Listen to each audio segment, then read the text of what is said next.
देखंतु फ्रेंड्स आपणक पई आउ एक गुरुत्वपूर्ण सूचना रहउची जहाकी बड़ीबो भत्ता राशि खूब शीघ्र 3000 टंका आपण भत्ता पाइबा पई जाउछंती।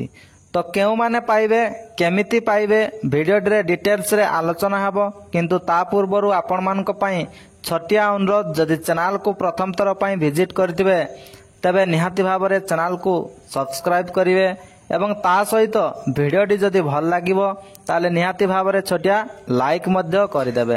तो देखंतु फाइनाली बीजेपी सरकार देइथिबा प्रतिश्रुति गोटाए परे गोटाए पूरण हेबारे लागिछि। तो देखंतु बढ़िबो भत्ता, वार्धक्य भत्ता, विधवा भत्ता, ता सहित दिव्यांग माननकु मिलिबो 3000 टंका।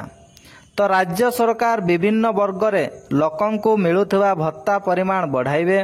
भत्ता टंका को बढ़ाई सर्वनिम्न 3000 टंका कराजिबो। गणशिक्षा तथा सामाजिक सशक्तिकरण मंत्री नित्यानंद गंड घोषणा करिसंती। वार्धक्य भत्ता, विधवा भत्ता एवं दिव्यांग भत्ता को गुरुत्व दियाजिबो बोली मंत्री सूचना देइसंती।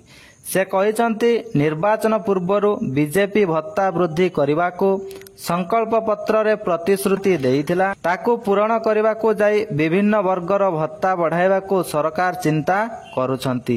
ए नै प्रस्तुति चालीची। विभिन्न विभागर सरकारींक सह आलोचना जारी रहिछि। आलोचना परे केउ वर्गर भत्ता को वृद्धि कराजिबो से नै स्पष्ट कराजिबो। अर्थ विभाग सह विस्तृति आलोचना परे एहाकू कार्यकारी कराजिबो बोली Nityanand गंड कहिसंती।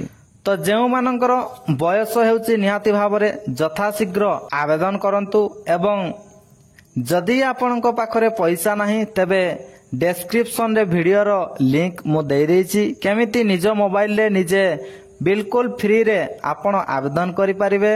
Step by step online process मु आपण मानकू कहि देछि। आपण ठीक सही अनुसार आवेदन मध्य चाहिले निजे निज मोबाइल रे आवेदन करि पारिबे।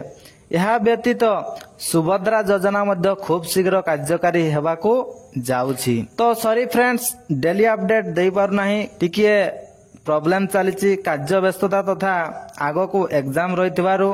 तो जहाँ भी हो आपण आगो को निहाती भाबरे डेली वीडियो पाई पारिबे। सेति पई चैनल को निहाती भाबरे सब्सक्राइब करके ऑल नोटिफिकेशन को क्लिक करंतु। Thank you. जय जगन्नाथ। पुणी देखा हबो आउ एक नुआ वीडियो रे।